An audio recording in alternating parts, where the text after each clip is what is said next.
लिहाजा थोड़ा हो या ज्यादा इस वजीफे को करने की कोशिश करें। जैसे रमजान चले, अभी कोई बंदा कहे ना कि मैं 40 दिन का वजीफा करना चाहता हूं, तो चलो आज के जुमा जो है ना, इस वजीफे के लिए आज के जुमा और आगे रमजान मुबारक का महीना बड़े ही मौसर वक्त आ रहा है, मौसर वक्त आ रहा है।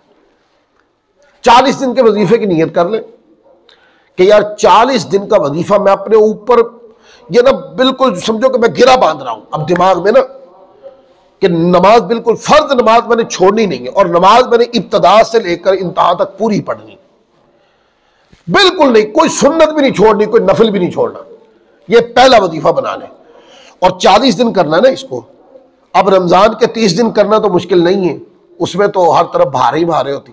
ये जो 10 दिन बाकी रह गए, इन 10 दिनों में शुरू कर दे, बाद में रमजान में साथ मिल जाएंगे, रमजान में इस अमल में आसानी भी हो जाएगी। शुरू करें फराइज की पाबंदी के साथ, और रात की तन्हाई में उठ करना, अपने गुनाहों की माफी मांगना। चाहे तहज्जुद की नमाज के लिए उठें और तहज्जुद की नमाज के बाद चंद नमाजें जो कज़ा रहती हैं वो भी पढ़ लें, और उसके बाद अपने गुनाहों की माफी मांगे रब की बारगाह में। ये अमल शुरू करें आप। इंसानी फितरत है कि जब 40 दिन या ज्यादातर जिस अमल को करता है ना, तो वो आदत बना लेता है इंसान। तो इसको करना शुरू करें, फिर आप देखें इसके फवायद देखें आप अपनी जात के ऊपर, और अपनी ज़बान को परहेज करना है। यानी कि बाद मर्तबा शैतान मुश्ताल करता है, बात छोटी सी होती है, हमारे मुंह से ज्यादा जुमले निकलवाने की कोशिश करता है शैतान। फैसला नॉर्मल सा बनता है, लेकिन हमसे ज्यादा बड़ा फैसला करवाने की कोशिश करता है। अगर हम नमाज पढ़ रहे हैं तो हमें कंजूसी करने की तरह राग़िब करेगा कि चलो फर्ज पढ़ लिया ना, यही काफी है, अब सुन्नतें पढ़ने की जरूरत नहीं है, अब वितर पढ़ने की जरूरत नहीं है। इबादत में कमी करवाएगा और गुनाह में ज्यादती करवाएगा। तो अपना ज़हन बना ले कि जिस तरह का भी गुनाह सामने आएगा ना, उसको नजरअंदाज करो। बाज लोग गुनाह से इस वजह से भी नहीं बच पाते, उन्होंने ज़हन ही नहीं बनाया कि मैंने गुनाह से बचना है। जब तक बंदा ज़हन ही ना बनाए, पहला काम तो ये होता है कि आपने जिस चीज से बचना है आप उसका ज़हन बनाएं, और जब ज़हन बन जाता है उसके बाद कोशिश शुरू होती है, और फिर कोशिश के साथ एक और चीज होती है इस्तिकामत। वो कोशिश के साथ आपने करनी होती, उसके बाद कामयाबी होती। तो इसको करें, अपनी आदत में डालें। दुनियावी कारोबार हो, बैंक बैलेंस हो, बड़ा घर हो, दुनिया की सारी सहूलतें, ये सारी सहूलतें मिलाकर जब आप इस पे हुक्म लगाएंगे ना, तो बस ये इतना ही बनेगा कि ये जरूरत है, मकसद नहीं है। मकसद तो सिर्फ अल्लाह को याद करना, अल्लाह को राजी करना, दीन मतीन की पैरवी करना, अल्लाह का जिक्र करना, अल्लाह की इबादत करना। वमा खलक़तुल जिन्ना वल इंसा इल्ला लियअबुदून। मगर न क्या है, न तो कोई अपनी जवानी पे घुमड़ करे, ना कोई ये बातें कोई बंदा बुढ़ापे में जाके सोचे, तो ना किसी को अपने बचपन पर ही नाज होना चाहिए।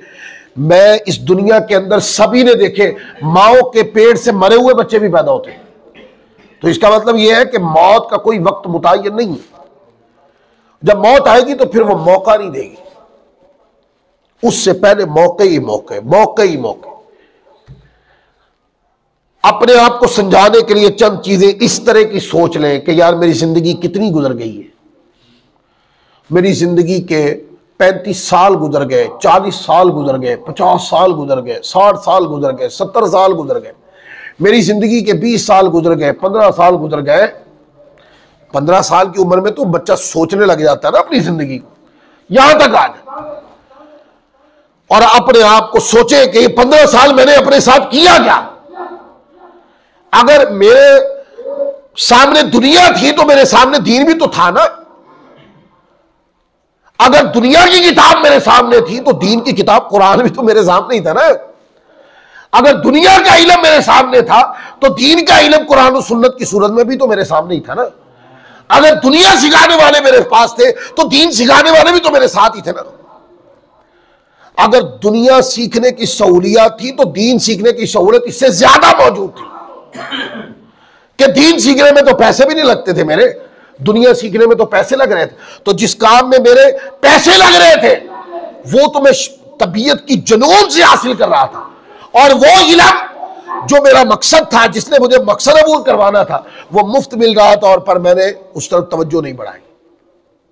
तो ये सारी ज्यादतियां अगर मैं कर रहा हूं तो ये कोई मेरे साथ नहीं कर रहा, ये ज्यादती है मैं अपने साथ खुद कर रहा हूं। मेरी आखिरत कैसी होनी चाहिए उसका फैसला कोई और मुझे स्टेट नहीं सुना रहा, मैं खुद सुना रहा हूं अपना फैसला। मेरी तबीयत के अंदर दुनिया का रुझान ये बात बता रहा है कि मैं अपनी आखिरत की बर्बादी का फैसला खुद कर रहा हूं। अगर मेरी तबीयत दुनिया की तरफ 20% माइल है ना, तो मेरी तबीयत 80% दीन की तरफ भी होनी चाहिए। इसको कहेंगे अदल, कि दुनिया को मैंने जरूरत के हद तक रखा है, और अल्लाह के दीन और अल्लाह की याद और अल्लाह के फरमान और अल्लाह की फरमा बरदारी के साथ मैंने अपनी जिंदगी का 80% हिस्सा रखा। तो चलते फिरते जाकिर अल्लाह बन जाए, चलते फिरते दीन मतीन की फरमा बरदार तस्वीर बन जाए, चलते फिरते अल्लाह तबारक व तआला अज़्ज़ व जल की रजा की तस्वीर बन जाए, मोहब्बत बांटने वाले बन जाए, अच्छे अखलाक अपना कर दूसरों को उसकी सौगात देने वाले बन जाए, माफ कर देने वाले बन जाए। मामलात ऐसे होते हैं कि बंदा कहता है कि नहीं सख्त फैसला लो, जब अंदर से आवाज आए सख्त फैसला लो इसके ऊपर, आपको नहीं। नबी करीम सल्लल्लाहु अलैहि वसल्लम की जिंदगी ने रहमत का पैगाम दिया, सो रहमत का पैगाम देंगे। रिश्तों को तोड़ेंगे नहीं, टूटने से बचाएंगे। लोगों को आपस में तोड़ेंगे नहीं, आपस में जोड़ने की कोशिश करेंगे। सख्त कलामी से बचेंगे, दूसरों को भी इसकी तरगीब देंगे, अपने से बेहतर समझेंगे, दूसरे को रिस्पेक्ट देंगे, इज्जत देंगे। इज्जत देने के लिए दुनियावी स्टेटस की शर्त नहीं लगाएंगे, किसी का काला गोरा नहीं देखेंगे, कोई मालदार है कोई नहीं है, किसी के कपड़े अच्छे हैं किसी के नहीं है। नहीं, मुझे इज्जत देने के लिए इन चीजों की जरूरत नहीं है, मुझे दूसरे को इज्जत देने के लिए इतना ही काफी है कि यह मुसलमान है। इस सतह पे ला के हमें अपने आप को खड़ा करना चाहिए। रमज़ानुल मुबारक का जो महीना है, ये बयान मैंने किया ही आज इस वजह से है कि रमज़ानुल मुबारक का जो महीना है ना, वो हमारे लिए ये इबादत की सौगात लेके आ रहा है, बख्शिश और बामुराद बनने की खुशखबरी लेके आ रहा है। रमजान आ रहा है, क्या लोगों जो गुनाह के जामे चढ़ चुका है तुम पर और परेशान हो तुम, आओ मैं तुमसे गुनाहों को उतार दूं, पाक कर दूं, साफ कर दूं मैं तुम्हें। तो रमजान आने से पहले, रमजान तो आ रहा है छुटकारा दिलाने, रमजान तो आ रहा है माफी देने के लिए, बख्शिशो दरगुजर की सौगात लेके आ रहा है। लेकिन रमजान आने से पहले रमजान ने जो हमारे साथ करना है उसका पैगाम खुला हुआ है कुरान और सुन्नत के अंदर। हमने रमजान के साथ क्या करना है, क्या हमने सोच लिया है? रमजान मुबारक में हमारा रवैया क्या होगा, क्या हमने सोच लिया, उसके इंतजाम कर लिए हैं? कहते हैं कि ये शबानुल मौसम का जो महीना होता था, ये रमजान की तैयारी का महीना होता था। तो सहाबा किराम नबी करीम सल्लल्लाहु अलैहि वसल्लम के सूबत याफ्ता, वो क्या करते, जिसका देना होता दे देते, देना लेना भी मुकम्मल कर लेते, और ज़रूरियात जो घर की होती वो भी मुकम्मल कर लेते। कहते हैं कि रमज़ान आता, सहाबा किराम मुख्तलिफ इबादात में मुनकसिम हो जाते, और बाद सहाबा किराम तो ऐसे करते कि वो रमज़ान का पूरा पूरा महीना मस्जिद में ही रह जाते। अपने जितनी जिम्मेदारियां हैं उसकी तैयारी रमज़ान आने से पहले कर लेते, और तैयारी की जो जो नौइयत है, उसका जो जो हिस्सा बनता है, उसकी जो जो सूरत बनती है हुकूक की अदायगी की, वो सारी सूरतें रमज़ान आने से पहले तकमील कर लेते हैं। यानी उनकी तैयारी ये बताती थी कि जब रमज़ान आएगा तो रमज़ान इबादत का महीना है, तो हम शब और रोज़ अल्लाह की याद में गुम रहेंगे, अल्लाह तबारक व तआला की इबादत में गुम रहेंगे। तो अभी रमज़ान आने में वक्त है हमारे पास, हम भी अपनी तमाम चीज़ों को, ज़रूरी कामों को मुकम्मल कर लें, और रमज़ानुल मुबारक वो तस्बीह और तहलील में, सजदों में, तिलावत कुरान में अल्लाह की याद में लंबे लंबे सजदों में लंबे लंबे क़याम के अंदर गुजारने की कोशिश करें और उस रमज़ान के आने से पहले ही रमज़ान मुबारक का इंतज़ाम कर लें। अल्लाह ताला हम सबको अमल की तौफीक अता